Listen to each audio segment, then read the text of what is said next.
বিয়ের দিন চৈতি ঝিলের মাকে চড় মারতে গেলেই সাক্ষ্য চৈতির হাতটা ধরে ফেলে এবং পাল্টা চৈতিকেই চড় মারে। বিস্তারিত জানতে ভিডিওটি লাইক করে শেষ পর্যন্ত দেখতে থাকুন। সাক্ষ্য ও চৈতির বিয়ের আয়োজন চলছে, চারিদিকে উৎসবের আমেজ। কিন্তু সাক্ষ্যর মন পড়ে আছে সেই বস্তিতে ফেলে আসা ঝিলের কাছে। এর মাঝেই সে দেখতে পায় ঝিলের মা এক কোণে দাঁড়িয়ে রান্নার তদারকি করছেন। সাক্ষ্য এগিয়ে যায় তার কাছে। সাক্ষ্য তখন বলে, মিনু মাসি, ঝিল কি সেই ওর বয়ফ্রেন্ডের সাথেই যাচ্ছে? ঝিলের মা তখন কাজ থামিয়ে করুণ চোখে সাক্ষ্যর দিকে তাকান। ঝিলের মা তখন বলে, বয়ফ্রেন্ড? কোন বয়ফ্রেন্ডের কথা বলছেন বাবা? আমার মেয়ের জীবনে কোনো বয়ফ্রেন্ড নেই আপনি ছাড়া, আর আজও নেই কেউ। সাক্ষ্য তখন বলে, কি বলছেন আপনি? তাহলে সেদিন? ঠিক সেই মুহূর্তেই দেখা যায় ঝড়ের বেগে সেখানে চলে আসে চৈতি। সে ঝিলের মায়ের বলা কথাগুলো আড়াল থেকে সব কিছুই শুনে ফেলেছে। তখন চৈতি চিৎকার করে বলে ওঠে, চুপ করুন আপনি। কত বড় মুখ আপনার! আমার হবু বরের সামনে দাঁড়িয়ে আমার নামে একটা মিথ্যা গল্প ভাবছেন। নিজের মেয়েটাকে তো আগে থেকেই ছোট লোক বানিয়ে রেখেছেন, এখন কি আমার বিয়েটাও ভাঙতে চান? ঝিলের মা তখন সাধ্যস্বরে বলে, আমি মিথ্যা বলছি না দিদিমণি। টাকা দিয়ে ভালোবাসা কেনা যায় না। আপনি টাকা দিয়ে আমার মেয়েকে সরাতে চেয়েছেন, কিন্তু তার মনটা ভাঙতে পারেননি। চৈতি তখন বলে, মুখ সামলে কথা বলুন। ওই রাস্তার মেয়েটাকে সরাতে টাকা নয়, দয়াই যথেষ্ট ছিল। আপনাদের মতো ভিখারিদের ওই বস্তিটাই মানায়। চৈতির মুখে ঝিলের নামে এত নোংরা অপবাদ শুনে ঝিলের মা আর চুপ থাকতে পারলেন না। তিনি পাল্টা জবাব দিয়ে বলেন, আমার মেয়ে ভিখারি হতে পারে, কিন্তু আপনার মতো নীচ নয়। অন্যের সংসার ভাঙার জন্য যে টাকা ছড়ায় সেই তো আসলে ভিখারি।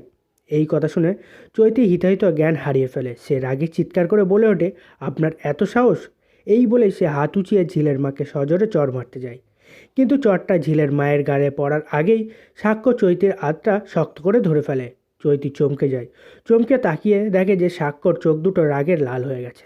সাক্ষ্য ঝাটকা দিয়ে চৈতির হাতটা সরিয়ে দেয় এবং কোনো কিছু বুঝে ওঠার আগেই চৈতির গালে এক কষিয়ে চড় মারে। পুরো বিয়ের মণ্ডপ এক মুহূর্তের জন্য নিস্তব্ধ হয়ে যায়। সাক্ষ্য তখন বলে, চৈতি, তুমি এসব কি করছো? একজন বয়স্ক মানুষের ওপর তুমি চড় মারতে হাত তোলো? আজ বুঝতে পারছি ঝিলের বন্ধুরা সেদিন কেন তোমাকে লোভী আর নীচ বলেছিল।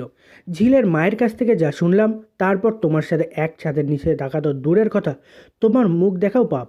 চৈতি তখন গালে হাত দিয়ে অবাক হয়ে বলে, সাক্ষ্য, তুমি ওই বস্তির মহিলার কথা বিশ্বাস করে আমাকে চড় মারলে? সাক্ষ্য তখন বলে, বিশ্বাস নয় চৈতি, আজ আমার চোখ খুলে গেছে। যে মেয়ে অন্যকে টাকা দিয়ে সরাতে চায়, তার বড়দের অসম্মান করে, সে কখনোই আমার স্ত্রী হওয়ার যোগ্য নয়। সাক্ষ্য ঝিলের মায়ের দিকে ফিরে বলে, মিনু মাসি, আমাকে ক্ষমা করে দিন। আমি মানুষ চিনতে ভুল করেছিলাম। এখন ঝিল কোথায় যাচ্ছে, কোন দিকে গেছে আমাকে বলুন, আমি ঝিলকে আবারও ফিরিয়ে নিয়ে আসব। এদিকে তখন স্বাক্ষর কেবিনে ঝিলের বন্ধুরা এসে বলছে, আপনি নাকি চৈতি ম্যাডামকে বিয়ে করছেন? তখনই সাক্ষ্য বলে, হ্যাঁ করছি। তাতে কি হয়েছে?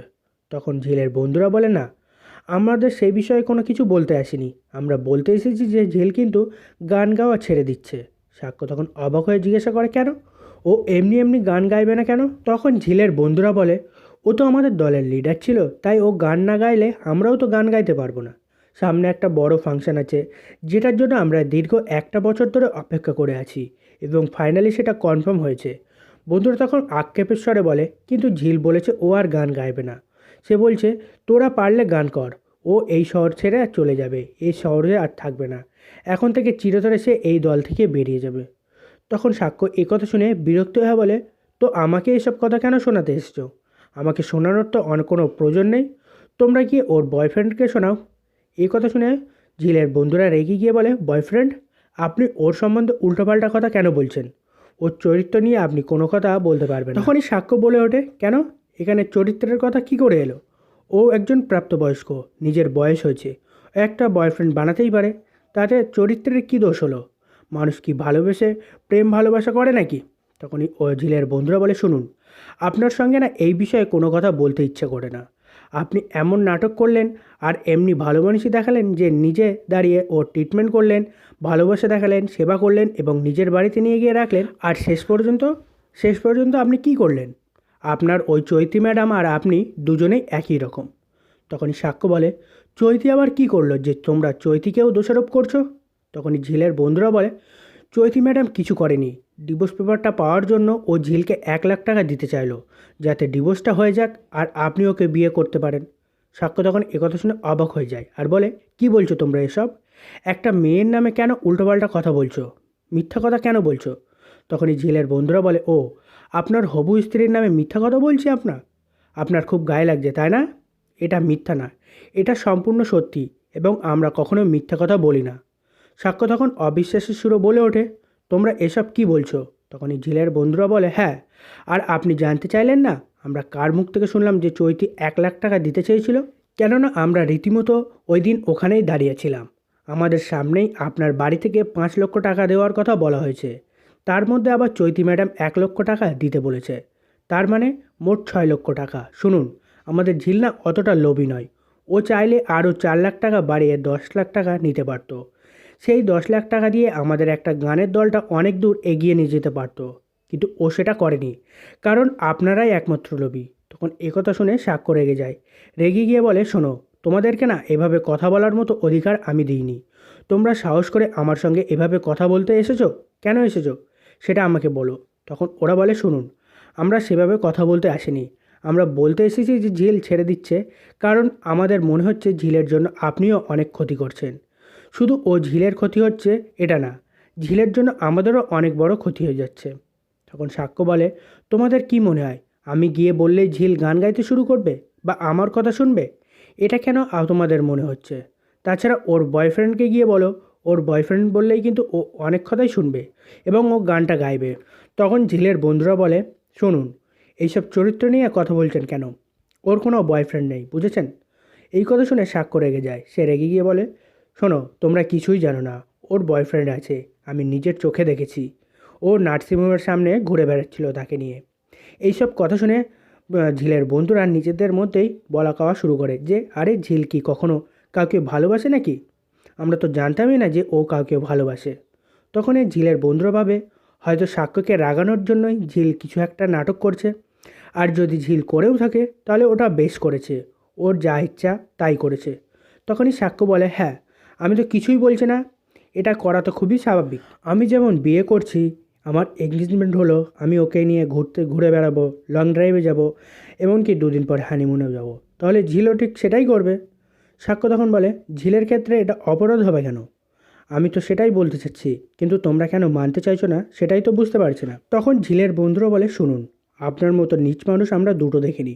ঝিল ভাগ্যিস বুঝতে পেরেছিল যে আপনি এই ধরনের মানুষ, তাই ও নিজ থেকেই ডিভোর্সটা দিয়ে দিয়েছে। তখন সাক্ষ্য বলে, শোনো, যদি আমার মতো রাজপুত্র পাওয়া ওর স্বপ্নই হতো তাহলে ও আমাকে ডিভোর্স দিল কেন?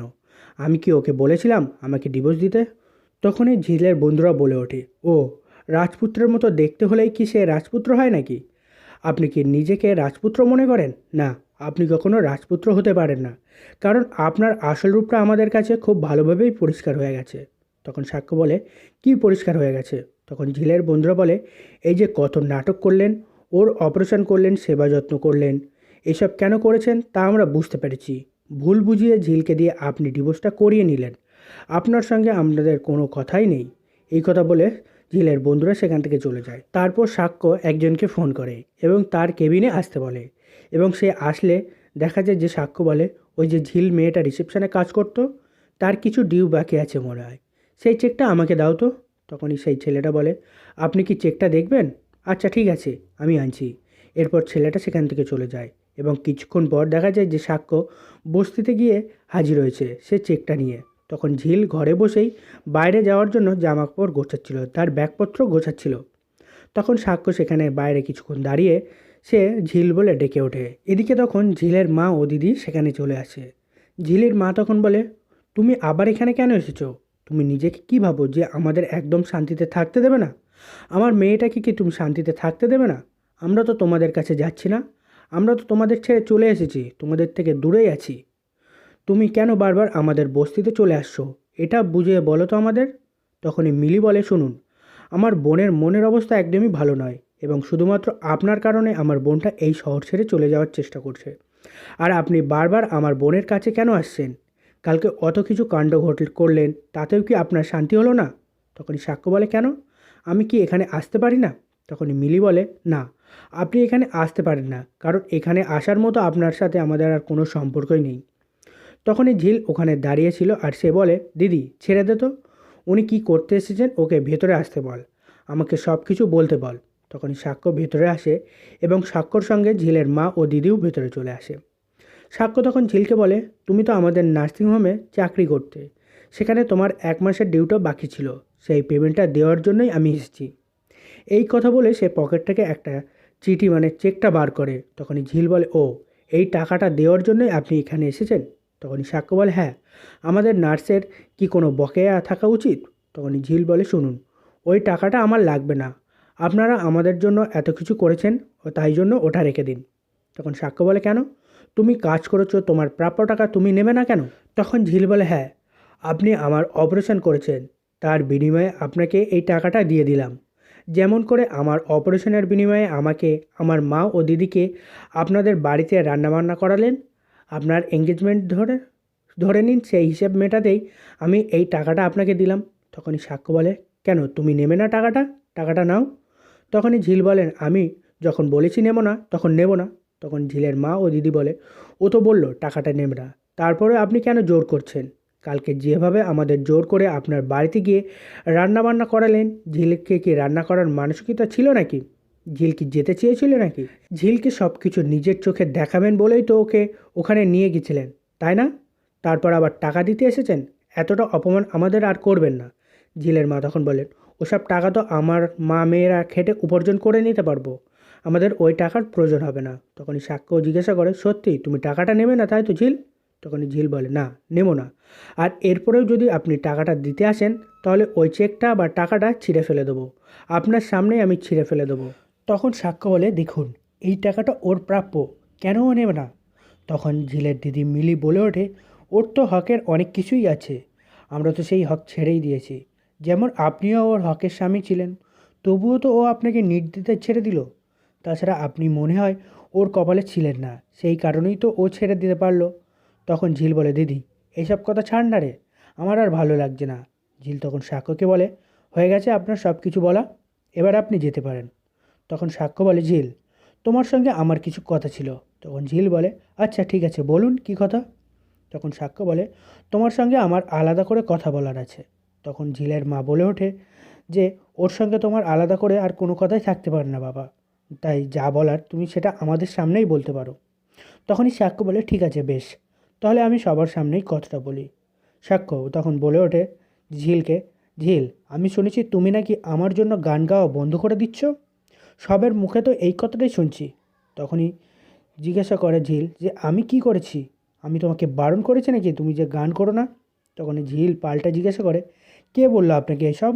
তখন সাক্ষ্য বলে, সবাই তো এই কথাটাই বলছে যে তোমার সামনে ফাংশন আছে, কিন্তু তুমি গান করছো না, গান ছেড়ে দিচ্ছ। গান কেন ছেড়ে দিচ্ছ তুমি? তুমি গানটা চালিয়ে যাও, একদিন হয়তো এই গান থেকেই তুমি অনেক টাকা রোজগার করবে। কেন তুমি এমনটা করছো না? তখনই ঝিলের মা রেগে গিয়ে বলে, আচ্ছা, আপনি কি ওকে গান করার মতো মানসিক অবস্থায় রেখেছেন নাকি?